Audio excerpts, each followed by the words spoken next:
NTA द्वारा आयोजित UGC net की परीक्षा में संप्रेषण यानी कम्युनिकेशन टॉपिक से प्रश्न पूछे जाते हैं। इस वीडियो को वर्तमान समय में संप्रेषण टॉपिक से पूछे जा रहे प्रश्नों के पैटर्न को ध्यान में रखकर तैयार किया गया है। तो आइए शुरू करते हैं पहले प्रश्न से।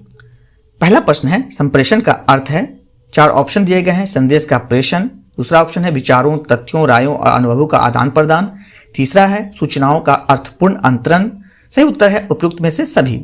अगला प्रश्न है, संप्रेषण का तात्पर्य है। फिर 4 ऑप्शन दिए गए हैं। किसी व्यक्ति द्वारा किसी संदेश को भेजना, दूसरा ऑप्शन है प्राप्तकर्ता द्वारा संदेश को सुनना, इसका निर्वाचन करना और उत्तर देना, तीसरा ऑप्शन है एक दूसरे को समझने के लिए परस्पर संपर्क स्थापित करना। सही उत्तर है उपयुक्त में से सभी। अगला प्रश्न है, संप्रेषण मूलतः है। सही उत्तर है द्विमार्गी प्रक्रिया। अगला प्रश्न है, संप्रेषण में फिर 4 ऑप्शन दिए गए हैं। 2 पक्ष सम्मिलित होते हैं, दूसरा ऑप्शन है इनमें प्रत्येक पक्ष में संदेश पहुंचने और दूसरे पक्ष की बात को सुनने की क्षमता होनी चाहिए, तीसरा ऑप्शन है संदेश का प्रेषण के साथ ही संदेश के प्रति प्रतिक्रिया प्राप्त करना भी सम्मिलित है। सही उत्तर है उपयुक्त में से सभी। अगला प्रश्न है, संप्रेषण प्रक्रिया में मुख्य तत्व निहित होते हैं। सही उत्तर है प्रेषक, प्राप्तकर्ता, संदेश और अभिप्रेरक वातावरण। अगला प्रश्न है, संप्रेषण प्रक्रिया में निम्नलिखित में कौन सा काल क्रमानुसार है। सही उत्तर है संप्रेषक, उत्लेखन, संदेश, माध्यम, अवकुटन, प्राप्तकर्ता, प्रतिक्रिया। अगला प्रश्न है, संप्रेषण को बांटा जा सकता है। सही उत्तर है औपचारिक संप्रेषण और अनौपचारिक संप्रेषण में। अगला प्रश्न है, प्रयुक्त विधि के आधार पर संप्रेषण के प्रकार हैं। सही उत्तर है मौखिक, लिखित और मुद्रित। अगला प्रश्न है, प्रभावकारी संप्रेषण का अर्थ है।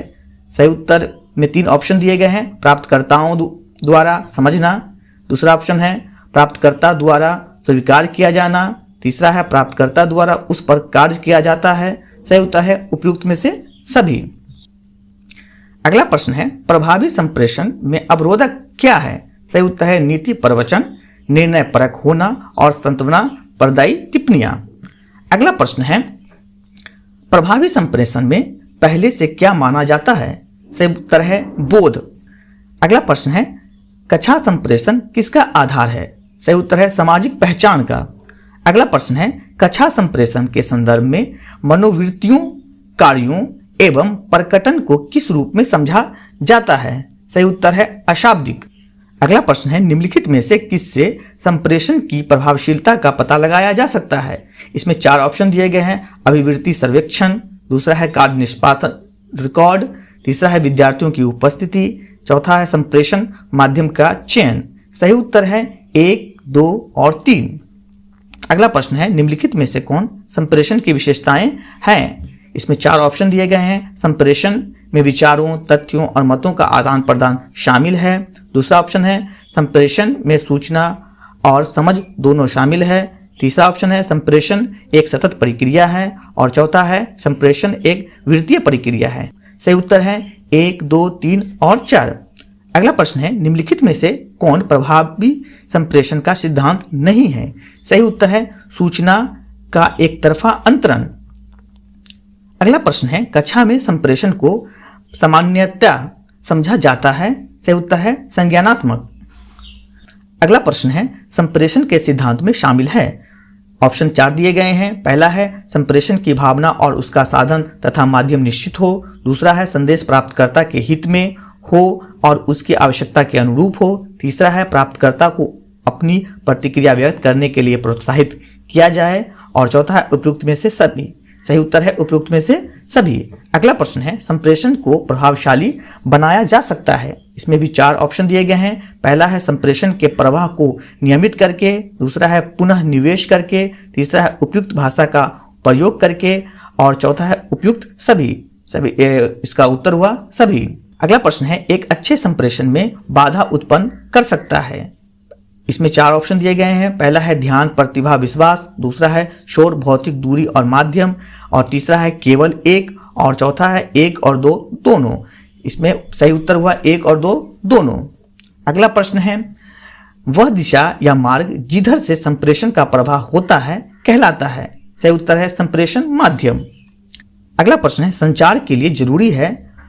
इसमें 4 ऑप्शन दिए गए हैं। क्या संदेश दिया जाना है, दूसरा श्रोतागण कौन है, तीसरा उसका ग्रहण किस प्रकार किया जाए, और चौथा है उपयुक्त में से सभी। सही उत्तर है उपयुक्त में से सभी।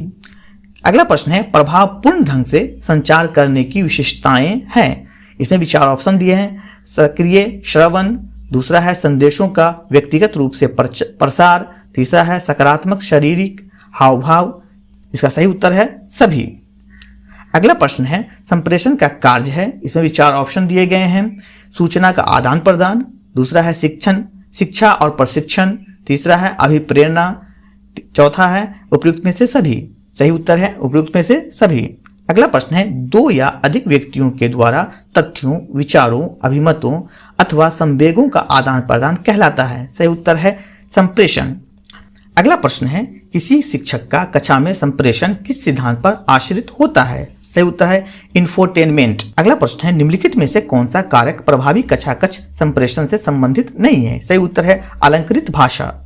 अगला प्रश्न है निम्नलिखित में से कौन कौशल को स्पष्ट करता है जो अंतःक्रिया एवं संप्रेषण को सुगम बनाता है। सही उत्तर है कूटलेखन।